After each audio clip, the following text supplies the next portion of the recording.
Hi అండి. ఈరోజు మనం గాజర్ హల్వా చేసుకుందాం. ఇది చాలా బాగుంటుంది, రుచిగా ఉంటుంది, పిల్లలందరూ ఇష్టపడతారు. గాజర్ చలికాలంలో ఎక్కువగా దొరుకుతుందండి. ఎన్నిసార్లు వీలైతే అన్నిసార్లు ఈ గాజర్ హల్వా చేసుకోండి. చాలా టేస్టీగా ఉంటుంది. డ్రై ఫ్రూట్స్ ఎక్కువగా వేసుకుంటే ఇంకా బాగుంటుందండి. సీజనల్ వెజిటేబుల్ కాబట్టి మనము సీజన్ అయిపోయేలోగా 2-3 సార్లు గాజర్ హల్వా లేకపోతే కూరల్లో వాడుకోవడం కానీ ఇవన్నీ చేసేయచ్చండి. కానీ చాలా టేస్టీగా ఉంటుందండి. 1 కిలో గాజర్ తీసుకున్నాం అనుకోండి, వాటిని పీల్ చేసేసి చక్కగా ఇలా తురిమి పెట్టేసుకోవాలండి. ఈ తురుమును 3 టేబుల్ స్పూన్ల నెయ్యిలోన వేయించుకోవాలండి. నేను ఇక్కడ నాన్ స్టిక్ ప్యాన్ తీసుకున్నాను, దాంట్లో వేసుకున్నానండి.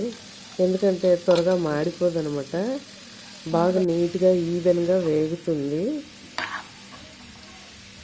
అంతలా వేసేసుకొని బాగా వేయించుకోవాలి. ఎప్పుడు బయట నుంచే స్వీట్స్ తెచ్చుకోకుండా అప్పుడప్పుడు ఇలా మనము ఇంట్లో కూడా చేస్తూ ఉండాలండి. చూడండి, అక్కడ కొంచెం వేగిన తర్వాత ఒక 2 నిమిషాలు మూత పెట్టి 2 నిమిషాల తర్వాత మూత తీసి బాగా కలపాలండి. మనము పక్కన స్టవ్ మీద పాలు బాగా మరగబెట్టుకోవాలి.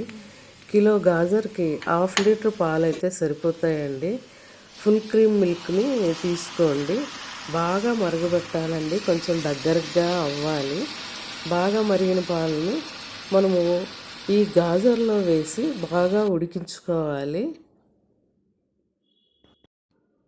ఇందులో 200 గ్రామ్స్ పచ్చికోవా కూడా వేసుకోవచ్చండి.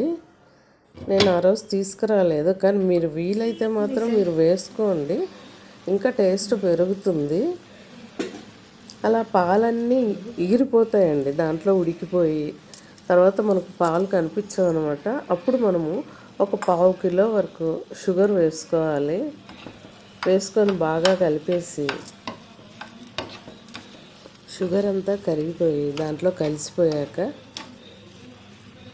మనము రెడీగా ఉంచుకున్న డ్రై ఫ్రూట్స్ అండి.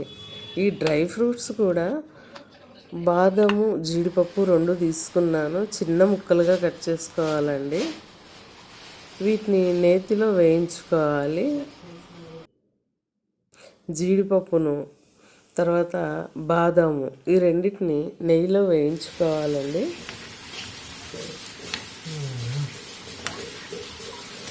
కొంచెం నెయ్యి ఎక్కువగానే వేసి వేయించుకోండి, ఎందుకంటే ఆ నెయ్యితో పాటు మనం ఈ డ్రై ఫ్రూట్స్ని కూడా ఈ గాజర్ పైన వేసేస్తే అక్కడితో మనం చేసుకున్న స్వీట్ రెడీ అయిపోయినట్టే.